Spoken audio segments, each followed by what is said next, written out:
Assalamualaikum warahmatullahi wabarakatuh. Perkenalkan, nama saya Desi Winarsi dengan NIM 856492439, Prodi PG PAUD semester 7 dari UT UP BJJ Pekanbaru. Di sini saya akan mempresentasikan tugas 2 Filsafat Ilmu Pendidikan. Soal yang pertama. Bagaimana filsafat ilmu mengawasi dan memperkuat eksistensi keilmiahan serta nilai-nilai dalam ilmu pendidikan? A. Fungsi pengawasan atau yang disebut dengan supervisi function, di mana filsafat ilmu berperan sebagai penjaga gerbang yang memastikan ilmu pendidikan berdiri di atas fondasi yang kokoh melalui 3 dimensi.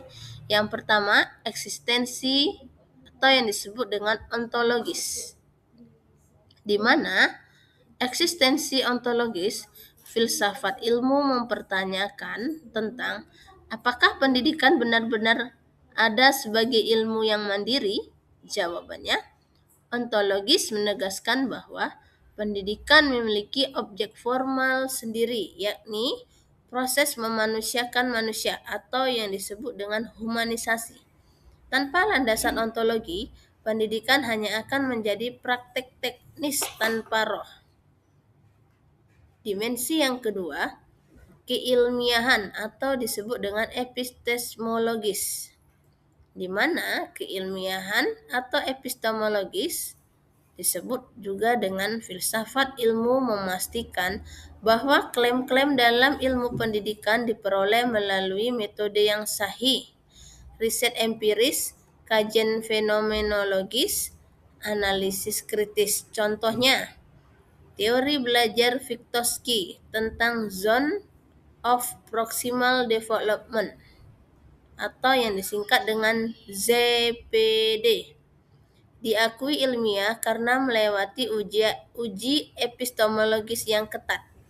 Dimensi yang ketiga, nilai-nilai aksiologis, di mana nilai-nilai aksiologis ini disebut dengan filsafat ilmu mengawal bahwa pendidikan tidak bebas nilai atau value laden, bukan bebas nilai atau yang disebut dengan value free. Ia memastikan ilmu pendidikan selalu mempertanyakan untuk apa dan untuk siapa pendidikan ini. Yang B, fungsi penguatan atau yang disebut dengan reinforcement function. Yang pertama, aspek tujuan pendidikan, metode pembelajaran kurikulum. Yang kedua, tanpa filsafat ilmu, kabur, pragmatis semata, ikut tren, tidak konsisten, hanya mengukur kognitif. Ketiga, dengan filsafat ilmu, terarah, bermakna, humanis, berbasis epistemologi yang kuat, berlandaskan nilai yang jelas, holistik, atau yang disebut dengan kognitif, afektif, dan psikomotorik. Pertanyaan kedua, bagaimana pendidikan yang bermakna dan bernilai turut memperkuat perkembangan filsafat ilmu? Yang A, pendidikan sebagai laboratorium hidup filsafat ilmu. Setiap ruang kelas adalah arena di mana gagasan-gagasan filosofis diuji secara nyata, yaitu apakah metode Socrates benar-benar meningkatkan pemahaman kritis siswa? Kedua, apakah konstruktivisme Piaget efektif untuk semua konteks budaya? Nah, di mana praktek pendidikan memberikan data empiris yang memperkaya, merevisi, bahkan menggugurkan asumsi-asumsi filosofis yang tidak relevan. Yang B, pendidikan melahirkan filsuf dan pemikir. Pendidikan yang bermakna menghasilkan individu yang mampu berpikir reflektif dan kritis, yang pada gilirannya akan mengembangkan filsafat ilmu lebih lanjut. Ini adalah siklus regeneratif, di mana filsafat membentuk pendidikan yang bertujuan Pendidikan melahirkan pemikiran dan pemikiran mengembangkan filsafat. Yang C. Pendidikan mengkontekstualisasikan filsafat ilmu, di mana filsafat ilmu yang abstrak menjadi hidup dan relevan ketika bersentuhan dengan realita pendidikan, yaitu ada 3. Yang pertama, isu inklusi, di mana isu inklusi ini menguji konsep keadilan epistemik. Yang kedua, pendidikan multikultural, di mana pendidikan multikultural ini menguji relativisme versus universalisme dalam aksiologi.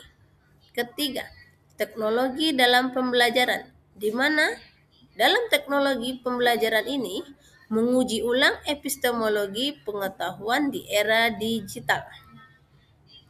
Pertanyaan ketiga, mengapa filsafat ilmu dapat disebut sebagai pisau analisis atau yang disebut dengan ontologi, epistemologi, aksiologi dalam membedah persoalan-persoalan pendidikan?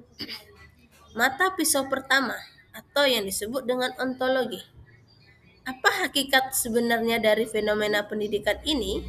Fungsinya yaitu membedah apa yang ada dan apa yang sesungguhnya terjadi dalam pendidikan. Contoh penerapannya. Pertama, apakah kecerdasan itu bawaan atau dibentuk? Jawabannya, menentukan seluruh desain sistem pendidikan. Mata pisau kedua atau yang disebut dengan epistemologi. Bagaimana pengetahuan diperoleh, divalidasi, dan ditransfer dalam pendidikan? Fungsinya yaitu membedah cara mengetahui dan kebenaran dalam proses pendidikan.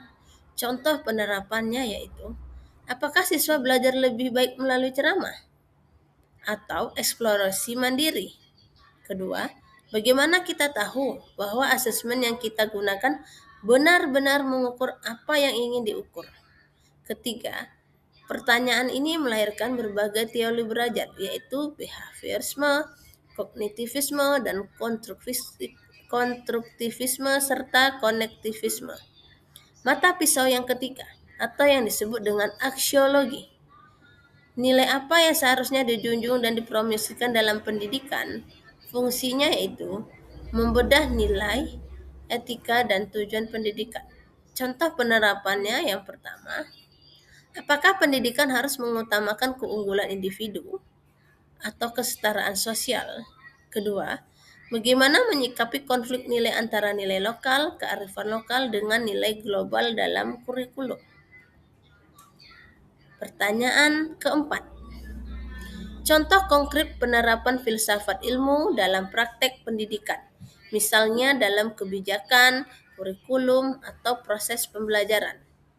Contoh yang A, kebijakan, di mana dalam kebijakan ini ada standar kurikulum yang akan diterapkan. Contohnya kurikulum merdeka. Dimensi filsafat manifestasi dalam kurikulum merdeka yang dipakai dari tahun Indonesia dari tahun 2022 sampai saat ini. Yang pertama, dari segi penilaian ontologi, manusia dipandang sebagai subjek yang aktif dan unik, maka ada profil pelajar Pancasila yang holistik. Kedua, epistemologi, pengetahuan dikonstruksi melalui pengalaman, di mana maka ada proyek penguatan profil pelajar Pancasila atau P5 berbasis proyek. Ketiga, aksiologi, pendidikan bernilai karakter dan kebangsaan, di mana maka ada penguatan nilai Pancasila, gotong royong, dan kebinekaan. Contoh yang B, proses pembelajaran atau yang disebut dengan pendekatan problem based learning. Dari segi ontologi, masalah nyata adalah bagian dari realitas yang harus dihadapi siswa. Sama halnya belajar dari masalah autentik. Kedua, epistemologi. Pengetahuan bukan diterima pasif, melainkan dibangun aktif melalui investasi. Sama dengan siswa sebagai peneliti kecil. Aksiologi, di mana tujuan bukan sekedar nilai akademik, tapi kemampuan memecahkan masalah kehidupan nyata, atau yang disebut dengan pendidikan bermakna. Contoh yang C, kebijakan inklusi pendidikan. Ontologi, semua manusia, apapun kondisinya, memiliki martabat yang sama dan berhak atas pendidikan. Kedua, epistemologi, cara belajar anak berkebutuhan khusus berbeda, bukan inferior, melainkan butuh pendekatan pedagogis yang beragam. Tiga, aksiologi, pendidikan inklusif menjunjung nilai keadilan, kesetaraan, dan penghargaan atas keberagaman. Jadi, intinya, analisis ini mencakup seluruh 4 poin yang diminta dengan pendekatan sistematis atau yang disebut dengan berurutan dan logis, relektif atau yang disebut dengan mempertanyakan asumsi dasar dan kontekstual atau yang disebut dengan dikaitkan dengan realitas pendidikan Indonesia. Filsafat ilmu dan pendidikan bukanlah dua dunia terpisah. Keduanya saling menenun. Filsafat memberi arah, pendidikan memberi nafas. Tanpa keduanya bekerja bersama, kita hanya akan menghasilkan mesin, bukan manusia. Sekian, terima kasih presentasi yang saya jabarkan. Atas perhatiannya, saya mohon maaf. Saya akhiri dengan wabillahi taufiq wal hidayah. Wassalamualaikum warahmatullahi wabarakatuh.